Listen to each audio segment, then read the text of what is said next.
Leçon 5. Recevoir à force de croire. Écriture, Marc 11, 23, 24, Matthieu 21, 22. Vérité fondamentale. Croire qu'on peut naître de nouveau et devenir une nouvelle créature est le plus grand des miracles. Si vous avez déjà exercé votre foi pour cela, vous pouvez croire pour la guérison. Pendant les nombreuses années où j'ai exercé un ministère de guérison, j'ai découvert que ce qui empêche le plus les gens de recevoir leur guérison, on pourrait même l'appeler l'ennemi numéro 1 de la guérison, c'est de ne pas savoir que c'est la volonté de Dieu de guérir. Habituellement, c'est l'obstacle qu'il faut affronter pour que les gens puissent être guéris. On doit leur faire comprendre que Dieu désire les guérir. J'ai découvert aussi qu'il y a un groupe de personnes qui ne croient pas que la guérison est pour nous aujourd'hui. En fait, elles sont sûres que ce n'est pas la volonté de Dieu de guérir. Et puis, il existe un autre groupe de gens qui croient à la guérison tout en étant certains que Dieu ne les guérira pas. Ces personnes pensent qu'elles ont été trop méchantes, trop malignes ou trop indignes. Le diable leur rappelle toujours quelque chose, mais nous ne devrions pas faire partie de ces deux groupes. Faisons plutôt partie du groupe qui étudie la Bible pour découvrir ce que dit la parole de Dieu à propos de la guérison divine. Ma femme et moi avons été pasteurs pendant 12 ans environ, et pendant ces années, nous n'avons pas enterré un seul des membres de notre Église. Je continuais à travailler avec eux jusqu'à ce qu'ils soient guéris. J'ai appris comment les aider à recevoir leur guérison. Parfois, bien sûr, il m'a fallu 6 mois pour aider certains à recevoir la leur, mais à la fin, ils ont été guéris. Comme je l'ai dit, le plus grand obstacle, c'est d'aider les gens à croire que c'est la volonté de Dieu de guérir, qu'il veut rétablir les gens et qu'ils devraient être guéris justement parce que c'est sa volonté. Croire que l'on reçoit quand on prie. Permettez-moi de partager avec vous une raison biblique pour prouver que c'est la volonté de Dieu de vous guérir. Il a promis de vous accorder ce que vous demandez en priant avec foi. Examinons ce que Jésus a dit à ce propos dans Marc 11. Marc 11, 23-24. Je vous le dis en vérité, si quelqu'un dit à cette montagne, « Ôte-toi de là et jette-toi dans la mer », et s'il ne doute point en son cœur, mais croit que ce qu'il dit arrive, il le verra s'accomplir. C'est pourquoi je vous dis, tout ce que vous demanderez en priant, croyez que vous l'avez reçu, et vous le verrez s'accomplir. Notez le verset 24 en particulier, où Jésus parle de la prière. Ceux qui n'acceptent pas la Bible disent « Marc 11, 24 n'est pas pour tout le monde ». En fait, j'ai même entendu un prédicateur qui a dit « Évidemment, Marc 11, 24 ne marchera pas pour tous ». Je réponds toujours à cet argument par une question. La prière est-elle pour tous? Ou est-ce que certains seulement sont censés prier et d'autres pas? Car Marc 11 traite de la prière, pas seulement de l'obtention du désir de votre cœur. Jésus vous dit comment obtenir tout ce que vous désirez par le biais de la prière, n'est-ce pas? Combien de personnes devraient prier alors? Toutes. Et si toutes doivent prier, alors ce verset est pertinent pour tous, puisque la prière est pour tous, n'est-ce pas? Lisons de nouveau le verset 24. C'est pourquoi je vous dis, tout ce que vous demanderez en priant, croyez que vous l'avez reçu, et vous le verrez s'accomplir. La version de la Bible King James explique, quand vous priez, croyez que vous recevez ce que vous demandez et vous l'aurez. Cela fait allusion aux choses que vous désirez avoir. Pour l'instant, nous discuterons d'un seul souhait, la guérison de votre corps, et nous l'incorporerons à ce verset. Alors, il devient, quand vous priez, croyez que vous recevez la guérison, mais il n'y a pas encore de changement physique, argumenteront certains. Oui, je sais, mais Jésus a dit, et vous le verrez s'accomplir. Il faut d'abord croire que vous recevez votre guérison. Mais je ne suis pas guéri. Ceux qui s'expriment ainsi ont déjà manqué le coche, les pauvres. Ils se fient à leur tête plutôt qu'à leur cœur. Quand vous priez, il faut croire que vous recevez votre guérison, et alors vous serez guéri. Quand obtiendrez-vous votre guérison? Après avoir cru que vous la recevez. Quand croyez-vous recevoir votre guérison? Avant de la voir. Mais cela n'a aucun sens, peut-on se plaindre. Cela n'a même pas de sens commun. Je le sais, cela dépasse complètement ce qui est censé.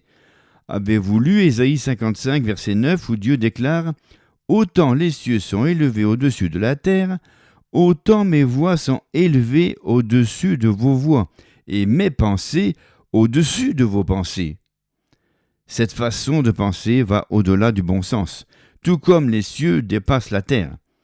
Si vous marchez par la foi et que quelqu'un vous critique, ne soyez pas gênés, c'est qu'il ne voit pas ce que vous voyez, car la parole de Dieu dépasse de loin sa perspective. Ceux qui s'exclament « Oh là là, cette question de foi, je n'y crois pas !» confessent qu'ils ne sont pas sauvés, car la Bible dit dans Éphésiens 2,8 que c'est par la grâce que vous êtes sauvés, par le moyen de la foi. En effet, c'est ce qui y est écrit. Quand vous priez, croyez que vous avez votre guérison et vous l'aurez. C'est la révélation que j'ai reçue il y a des années lorsque j'étais malade, grabataire et presque complètement paralysé. Mais j'ai découvert que Marc 11, 24 m'appartient. J'ai toujours la Bible que j'avais à l'époque et on peut y lire mon commentaire à l'encre rouge à côté de ce verset. Cela fait allusion à moi. Tout comprend la guérison. La Bible affirme que toute parole est établie par la voix de 2 ou 3 témoins. Lisons donc Matthieu 21 pour voir ce que Jésus a dit à propos de la foi. Matthieu 21, verset 22. « Tout ce que vous demanderez avec foi par la prière, vous le recevrez. » Combien de choses recevrez-vous? Toutes. À part une seule? Toutes à part la guérison? Non, toutes. Si cette promesse n'incluait pas la guérison, elle ferait allusion à toutes choses sauf une. Et si Jésus avait dit « Tout ce que vous demanderez par la prière, vous le recevrez », on aurait tout automatiquement, n'est-ce pas? Pourquoi a-t-il ajouté ces 2 petits mots « avec foi » ? C'est parce que la promesse n'aboutit pas sans elle. Il faut la foi, la foi, la foi. Les croyants ont déjà la foi. Certains disent « Voilà mon problème, je n'ai pas la foi. » Vous avez besoin d'être sauvés alors? Ceux qui sont sauvés ont la foi. Voilà ce que nous sommes, des gens qui sont sauvés, des croyants. Une fois, pendant une campagne d'évangélisation, une femme m'a parlé après la séance du matin. « Frère Guy, m'a-t-elle expliqué, j'aimerais que vous priez pour moi. » « À propos de quoi ?» lui ai-je demandé. « J'ai 72 ans et j'ai des problèmes d'hypertension et une condition cardiaque grave. En fait, les médecins n'ont plus d'espoir à mon sujet. Ils disent que je n'en ai pas pour longtemps. »« À propos de quoi voulez-vous que je prie ?» lui ai-je demandé.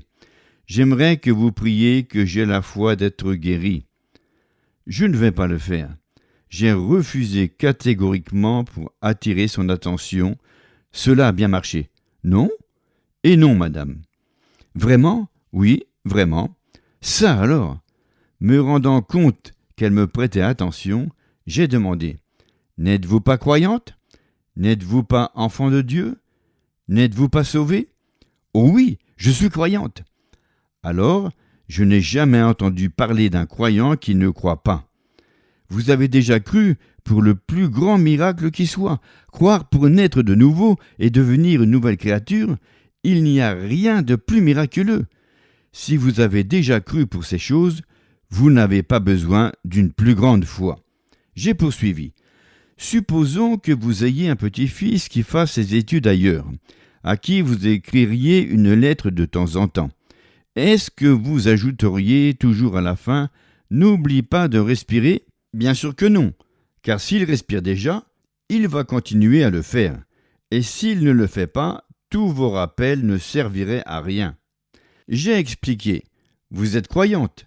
Ceci fait partie de votre identité. Et vous recevrez tout ce que vous demanderez dans la prière avec foi. J'impose les mains aux autres parce que je crois. Je me présenterai dans la ligne de prière ce soir, m'a-t-elle répondu. Et ce fut le cas. Quand je suis arrivé auprès d'elle pour prier, je lui ai dit « Je vois que vous êtes là. » « Oui, et je serai guéri aussi. Imposez-moi les mains tout simplement. » Vous vous rendez compte à quel point elle avait changé depuis notre conversation du matin. Je lui ai imposé les mains sur la tête et je lui ai transmis la guérison. Mais je me suis rendu compte qu'elle n'avait pas reçu le baptême du Saint-Esprit. Elle était née de nouveau, née de l'Esprit, mais être remplie de l'Esprit, c'est quelque chose de différent. Vous n'avez pas le Saint-Esprit. Elle a compris ce que je voulais dire. Non, a-t-elle répondu. Alors je lui ai imposé les mains de nouveau en déclarant « Soyez remplis du Saint-Esprit ». Instantanément, sans balbutier ni bégayer, elle a levé les deux mains et a commencé à parler en langue couramment. Ce que je tiens à souligner, c'est que cette femme était déjà croyante car elle était née de nouveau. Dès qu'on est né de nouveau, toutes les promesses de la Bible nous appartiennent. Cette femme voulait que je prie pour qu'elle ait assez de foi pour recevoir de Dieu. Mais ces promesses lui appartenaient déjà. Elle ne s'en rendait simplement pas compte. Il y a une suite intéressante à cette histoire. 23 ans plus tard, ma femme et moi prêchions dans une autre région à côté. Et après des célébrations du soir, ma femme m'a demandé si elle avait bien reconnu sœur une telle, la fille de cette femme à La Réunion. Oui, lui ai-je affirmé.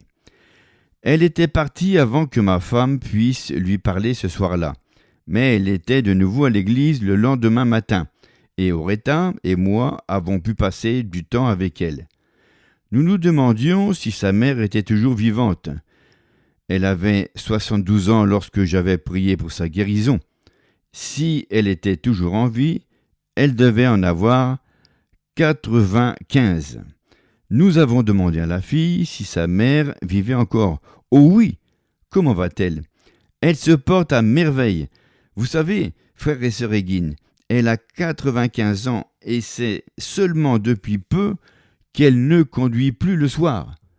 Que je suis content que nous ne lui ayons pas permis de mourir à l'âge de 72 ans lorsque les médecins n'avaient plus d'espoir. La voilà à l'âge de 95 ans, vigoureuse et encore capable de conduire sa voiture. Gloire à Dieu. Pourquoi ? Parce qu'elle a compris que lorsqu'on prie, tout inclut la guérison. Tout ce que vous demanderez avec foi par la prière, vous le recevrez. Et elle était croyante, elle avait la foi. Ainsi a-t-elle pu recevoir. Dites ceci à haute voix. Je crois, j'ai la foi. Il ne devrait donc pas être difficile pour vous de croire, n'est-ce pas? Texte à apprendre par cœur. C'est pourquoi je vous dis, tout ce que vous demanderez en priant, croyez que vous l'avez reçu, et vous le verrez s'accomplir. Marc 11, 24.